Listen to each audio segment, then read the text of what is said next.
నమస్కారం అండి. నా పేరు డాక్టర్ సువర్చల, జీవా ఫర్టిలిటీ సెంటర్స్ లో సైంటిఫిక్ డైరెక్టర్ ని. ఆటో ఇమ్యూన్ ఊఫరైటిస్ ఒక రేర్ ఆటో ఇమ్యూన్ డిసార్డర్. ఇందులో body immune system ovarian tissue అంటే అండాశయాలలో ఉన్న సెల్స్ ని బై మిస్టేక్ అటాక్ చేస్తుంది. మిస్టేకన్లీ అనుకోండి. ఎస్పెషలీ ఏవైతే ఫాలికల్స్ ఉంటాయో, వేట్లయితే ఎగ్స్ పెరుగుతూ ఉంటాయో, అండాలు పెరుగుతుంటాయో వాటిని అటాక్ చేస్తుంది. ఈ కండిషన్ లో ఇన్ఫ్లమేషన్ ఉంటుంది, వాపు ఉంటుంది, డ్యామేజ్ ఉంటుంది. అల్టిమేట్లీ ఏమవుతుందంటే ఓవేరియన్ టిష్యూ డిస్ట్రక్ట్ అవ్వచ్చు, డ్యామేజ్ అవ్వచ్చు. దీనివల్ల ఓవేరియన్ ఫంక్షన్ పడిపోతుంది, సంతానలేమి సమస్య కావచ్చు. సో మెకానిజం ఏంటి, ఇది ఎలా అవుతుంది? ఆటో ఇమ్యూన్ ఊఫరైటిస్ లో ఇమ్యూన్ సిస్టమ్ డిస్ఫంక్షన్ వల్ల ఈ డామేజింగ్ ఎఫెక్ట్ ఎలా ఉంటుంది? సో ఈ ప్రాబ్లమ్ లో ఇమ్యూన్ సిస్టమ్ యాంటీబాడీస్ తయారు చేస్తుంది. అండ్ టార్గెట్ దేన్ని చేస్తుంది? ఓవరీస్ ని. ఈ యాంటీబాడీస్ స్పెసిఫిక్ గా ఓవేరియన్ ప్రోటీన్స్ ని ఎఫెక్ట్ చేస్తాయి. ఎస్పెషలీ ఏ ప్రోటీన్స్? ఆ అండాశయాల్ని పెంచే ప్రోటీన్స్, అండాశయాల్ని డెవలప్ చేసేవి, రిలీజ్ చేసే ప్రోటీన్స్, ఆ ప్రోటీన్స్ ని అటాక్ చేస్తుంది. టీ లింఫోసైట్స్ అని వైట్ బ్లడ్ సెల్స్ ఉంటాయి. ఇవి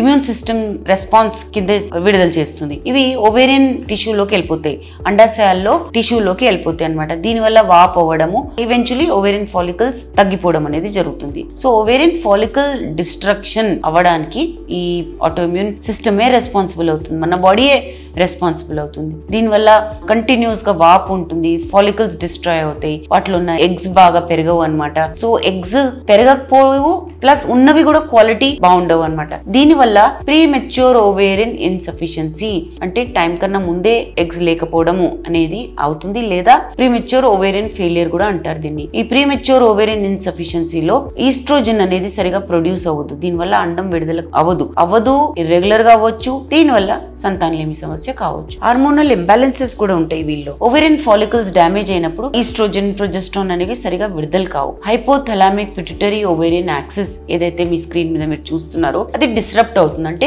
ఓవరీస్ కి కూడా సరిగా సిగ్నల్ వెళ్తున్నా అది తీసుకోలేకపోయింది అనుకోండి. అలాంటప్పుడు పీరియడ్స్ సరిగా అవ్వకపోవడము, లేదా బొత్తిగా అవ్వకపోవడము, అవి అండాలు విడుదల కాకపోవడం అనే సమస్య జరుగుతుందన్నమాట. FSH ఫాలికల్ స్టిమ్యులేటింగ్ హార్మోన్ ఈ పేషెంట్స్ లో చాలా ఎక్కువ ఉంటుందన్నమాట. ఎక్కువ ఉన్నప్పుడు ఏంటి సూచన? పిట్యూటరీ అంటే బ్రెయిన్ చాలా ఎక్కువ పనిచేస్తుంది అండర్ యాక్టివ్ ఓవరీస్ మీద.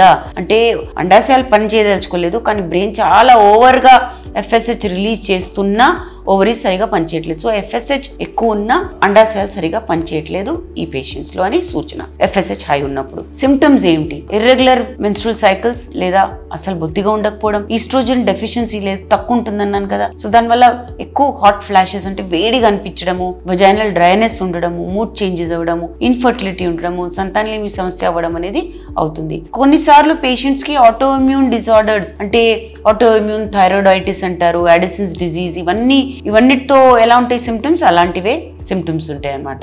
డయాగ్నోసిస్ యూజువలీ క్లినికల్ సిమ్టమ్స్ ద్వారా చేస్తారు. హార్మోనల్ టెస్ట్ చేపిస్తారు.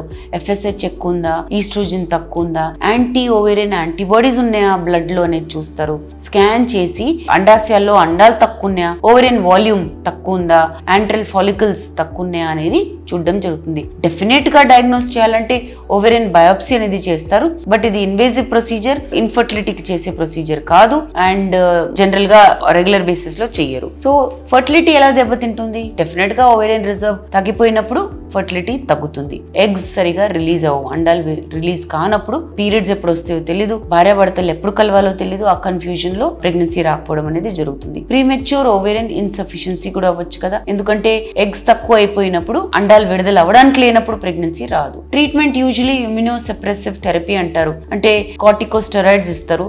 దీనివల్ల ఇమ్యూన్ సిస్టమ్ రెస్పాన్స్ తగ్గుతుంది. సో అటాక్ ఓవరీస్ మీద ఎక్కువ ఉండదు. కాకపోతే ఈ అప్రోచ్ ఎఫెక్టివ్నెస్ అనేది లిమిటెడే అండ్ ప్రైమరీ ట్రీట్మెంట్ కాదు ఇన్ఫర్టిలిటీ చేస్తున్నప్పుడు. హార్మోన్ రీప్లేస్మెంట్ థెరపీ కూడా ఉంటుందండి. ఇందులో ఈస్ట్రోజన్ డెఫిషియన్సీ కోసం ఇచ్చే ట్రీట్మెంట్ ఇది ఆస్టియోపోరోసిస్ అంటే బోన్స్ నుంచి కాల్షియం కూడా పోకుండా ఇచ్చే ట్రీట్మెంట్. కానీ దీనివల్ల సంతానలేమి సమస్య పోవడం అయితే జరగదు, అండ్ ఫర్టిలిటీ కూడా ఇంప్రూవ్ అవ్వదు HRT ఇస్తున్నారని. ఇవన్నీ కాకుండా ఏజ్ ఉంది, కొన్ని అన్న ఎగ్స్ ఉన్నాయి అనుకున్నప్పుడు assisted reproductive technologies IVF ICSI ద్వారా మీరు మెడికేషన్స్ తీసుకుంటూ ఉన్న అండాలని బయటికి తీసి పిండం తయారు చేసిన తర్వాత మీ గర్భసంచిలోకి వేస్తే సక్సెస్ రేట్ అనేది పెంచుకోవచ్చు. సో ట్రీట్మెంట్ ఆప్షన్స్ అనేవి ఉన్నాయి, కాకపోతే అసలు ఉద్దేశం ఏంటనేది పేషెంట్స్ ని ముందు అడుగుతారు. అంటే సంతానలేమి సమస్యనా లేదా జనరల్ హెల్త్ ఇష్యూస్ ఉన్నాయా అనేది కనుక్కోవడం జరుగుతుంది. ఈ ఛాలెంజింగ్ కండిషనే అండ్ ఫీమేల్ ఫర్టిలిటీ డెఫినెట్ గా ఎఫెక్ట్ అవుతుంది, ఎందుకంటే ఓవేరియన్ ఫాలికల్స్ తగ్గిపోతున్నాయి, ప్రీమెచ్యూర్ ఓవేరియన్ ఇన్సఫిషియన్సీ అవుతుంది. సో ముందుగానే డయాగ్నోస్ చేసుకొని మేనేజ్ చేయగలిగితే ఫర్టిలిటీ ప్రిజర్వ్ చేయొచ్చు తప్పకుండా. హార్మోనల్ ఇంబ్యాలెన్స్ ని బాగా ట్రీట్ చేసుకోవచ్చు. ఆటోఇమ్యూన్ ఓవరైటిస్ కి ట్రీట్మెంట్ లేకపోయినా అసిస్టెడ్ రీప్రొడక్టివ్ టెక్నాలజీస్ ద్వారా ఇలాంటి వాళ్ళు కూడా ప్రెగ్నెన్సీ పొందొచ్చు. దీని గురించి ఇంకా వివరాల కోసం తప్పకుండా జీవా ఫర్టిలిటీ సెంటర్స్ కి వచ్చేయండి. Thank you. చాలా థ్యాంక్స్ అండి మా వీడియోస్ చూస్తున్నందుకు. మరిన్ని ఇలాంటి ఇంట్రెస్టింగ్ వీడియోస్ కోసం మా ఛానల్ని తప్పకుండా సబ్స్క్రైబ్ చేయండి. Thank you.